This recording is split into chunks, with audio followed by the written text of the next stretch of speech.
Pelo sinal da Santa Cruz, livrai-nos Deus, nosso Senhor, dos nossos inimigos. Em nome do Pai, do Filho e do Espírito Santo. Amém. Vinde, Espírito Santo, enchei os corações dos vossos fiéis e acendei neles o fogo do vosso amor.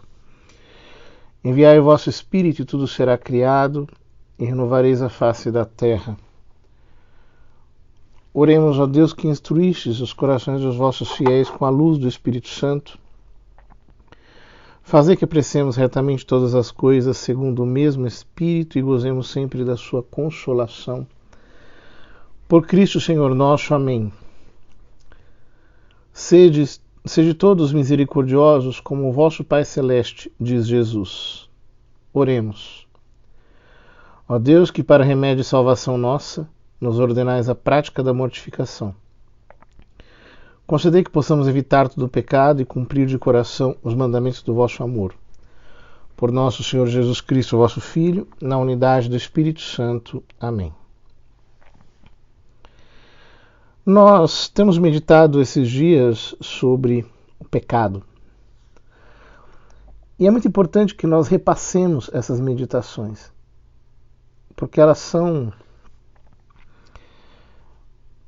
verdades racionalmente conhecíveis à luz da fé e que, ao mesmo tempo, elas instigam a nossa inteligência para encontrarmos verdadeiramente a proporção das coisas.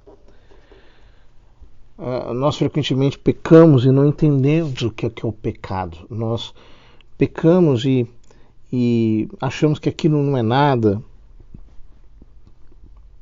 Então, repassar essas meditações, escutá-las novamente na presença de Deus, talvez diante de uma imagem de Jesus crucificado, de uma imagem de Nossa Senhora das Dores, pode nos ajudar a penetrar nesse mistério, obviamente pedindo a luz do Espírito Santo e falando com Deus sobre a situação da nossa alma.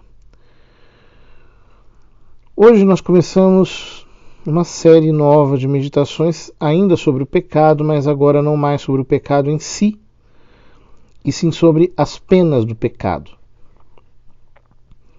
sobre as consequências do pecado. É importante que nós meditemos nisso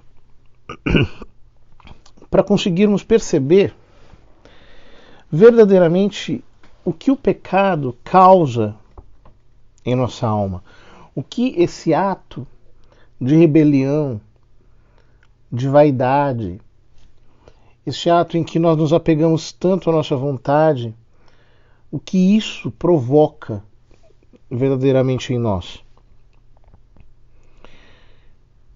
Então, do mesmo jeito que pelas sombras a gente consegue medir os corpos, pela pena do pecado, nós conseguimos compreender a sua malícia.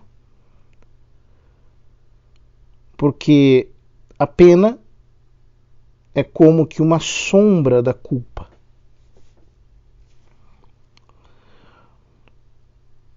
Ora, portanto, em primeiro lugar, nós precisamos considerar qual foi a pena dos anjos rebeldes, o castigo que eles receberam. De tal modo que nós podemos perceber como Deus os tratava antes de pecarem e como Deus os tratou depois de pecarem.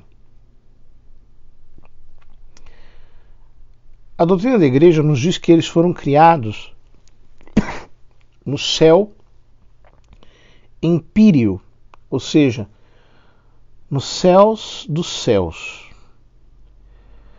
E ali eles foram tratados com a máxima reverência, porque foram as primeiras criaturas divinas, cheios de sabedoria, cheios de todos os dons da sua natureza angélica, ainda mais elevada pela graça divina, como espíritos puros,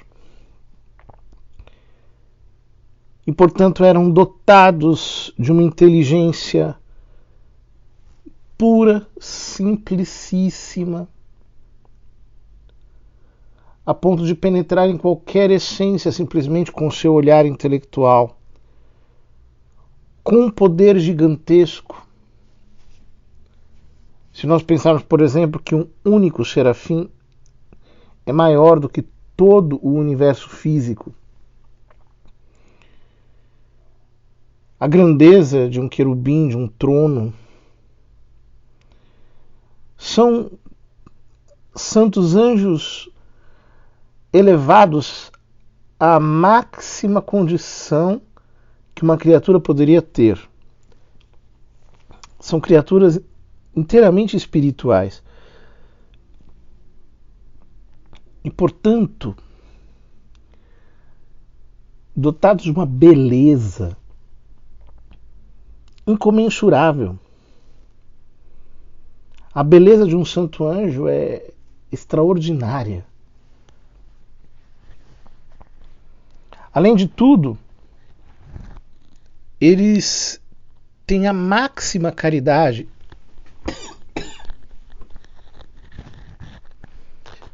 Ou seja, amavam Deus com todo o seu ser e, portanto, tinham todas as virtudes que se poderia conceber a uma criatura, porque estavam nos confins da divindade.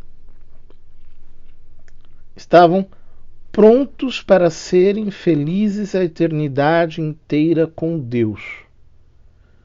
Eram criados para isso e conheciam com muito mais precisão do que Adão conheceu, infinitamente mais, quem era Deus e qual era a sua bondade. Mas como os santos anjos estes santos anjos antes corresponderam ao Criador antes da grande prova, um grande número deles não quis obedecer a Deus e, chefiados por Lúcifer, se voltaram contra Deus.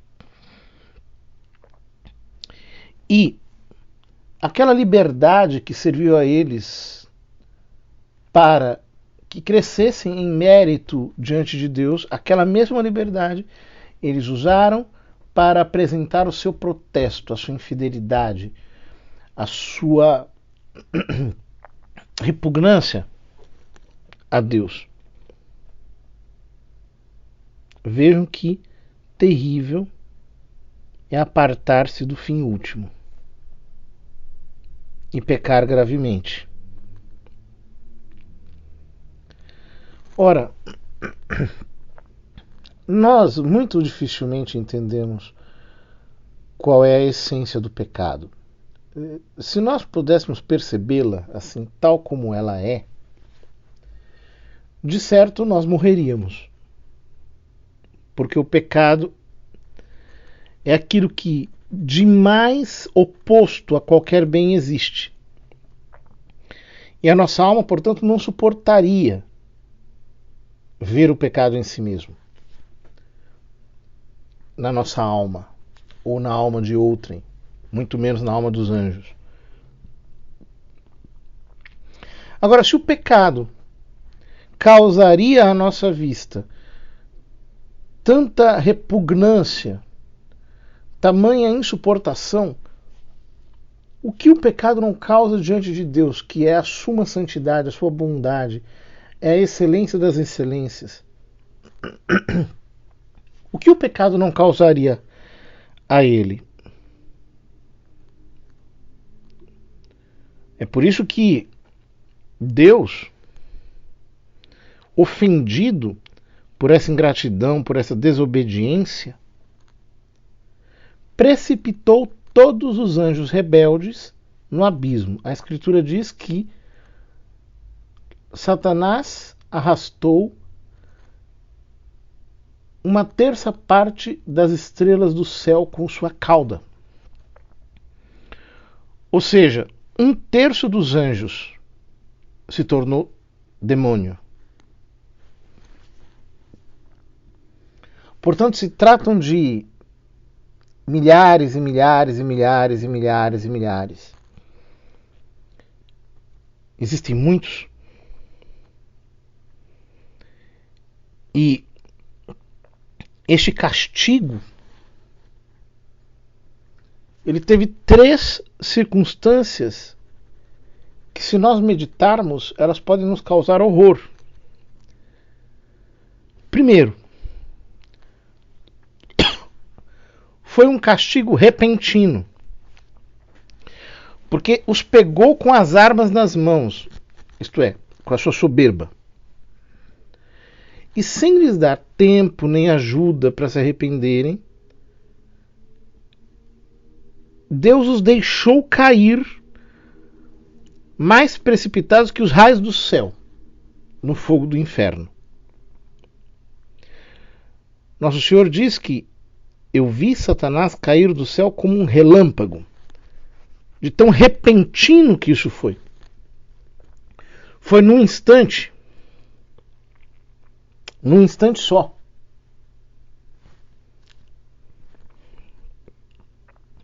Por aquele único pecado que os anjos cometeram. Esse castigo foi também universal, porque castigou a todos. Imagine assim, uma árvore frondosa, cheia de folhas, que num único instante todas as folhas caíssem, sem ficar nenhuma, sem se poupar nenhuma. Ou seja, o pecado dos anjos foi algo tão terrível que Deus os puniu a todos de uma vez, sem perdoar nenhum. Tão horrível é o pecado, tão horroroso é o pecado grave. Se Deus castigasse somente a Lúcifer, ou, por exemplo, castigasse apenas 10 daquele grande exército de anjos, isso já seria uma demonstração de justiça capaz de deixar aterrados todos os homens. Tanto mais que nós temos uma natureza mais fraca. Se Deus tivesse condenado, por exemplo, apenas os maiores, ou 10%, 20% que fosse, só isso já seria assim assustador, incrível. Mas não foi poupado ninguém. Porque aquela obra está corrompida, aquela obra está destruída, aquela obra está completamente pervertida. Não há mais nada o que fazer. Ou seja, que significado tem isso, né? Deus ter condenado a todos totalmente, sem prestar atenção à nobreza, ao saber, à beleza, ao bem que eles poderiam fazer se arrependessem, ou ao mal que poderiam evitar. Deus não teve dó, e a criação é dele. É como se você pegasse algo que você fez, uma obra de arte que você fez, e você mesmo a destruísse. Porque aquilo se perverteu. O pecado corrompe, ele perverte, ele destrói. E este castigo não foi senão um castigo sumo, imenso. Porque eles perderam tudo, perderam todos os dons da graça. Eles decaíram numa miséria terrível por causa da condenação, sem esperança de jamais saírem da condenação. Acabou. De santos anjos eles passaram a ser demônios.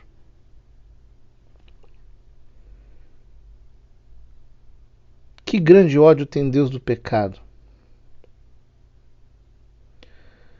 Como ele não suporta o pecado. A ponto de quando ele viu as suas criaturas contaminadas, as suas obras-primas, quando ele as viu cheias desse veneno, ao invés de as purificar, ele as lança na fornalha ardente sem remédio. Quem que não temerá ao Senhor? Quem não vos temerá ao Senhor dos exércitos? Quem quererá ter-vos por inimigo? Quem se atreverá a ofender-vos novamente? Quem não vos temerá, ó Rei das nações? Diz o profeta Jeremias. Comparemos agora as nossas culpas com o pecado destes infelizes demônios. E vejamos como Deus nos tem tratado de uma maneira diferente. Os demônios pecaram só uma vez, nós pecamos tantas vezes.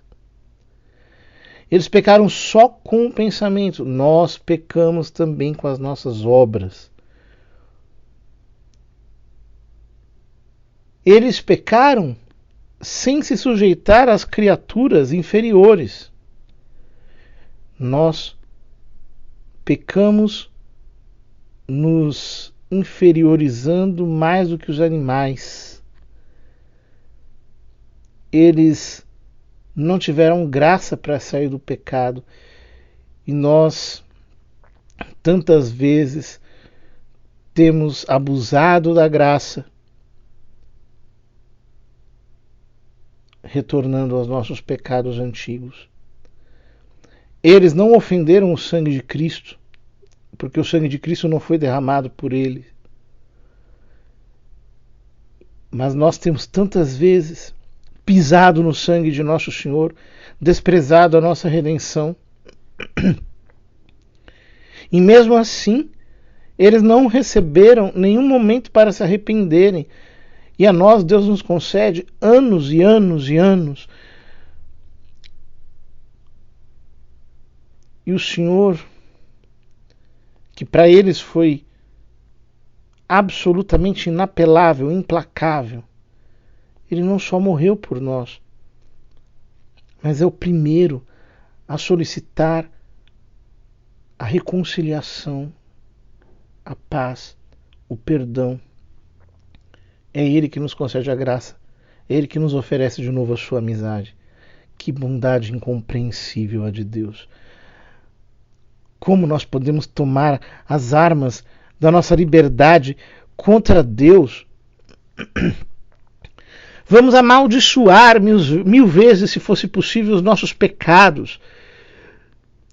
Vamos vingar esses pecados que nós cometemos em nós mesmos com todo o gênero de penitências que nós pudermos praticar. Vamos nos confessar. Reconheçamos que nós somos indignos de levantar os nossos olhos aos céus. Precisamos tremer, precisamos estremecer pelo perigo em que nos achamos quando nós nos tornamos a cair. Nós precisamos pedir, rogar ao Senhor que, tendo se demonstrado conosco Deus das misericórdias e não Deus de vingança, que Ele nos dê força para correspondermos à sua graça com atos de penitência, para que o nosso coração se torne inviolável. Precisamos nos humilhar aos seus pés e pedir pela intercessão de Nossa Senhora que o Senhor não nos permita continuar pecando, porque nós não passaremos por esta vida impunemente se nós não nos convertermos. É hora de que a graça divina quer tirar de nós esse catarro do pecado. É hora em que a graça divina quer nos sacudir, quer expurgar de nós esta desgraça.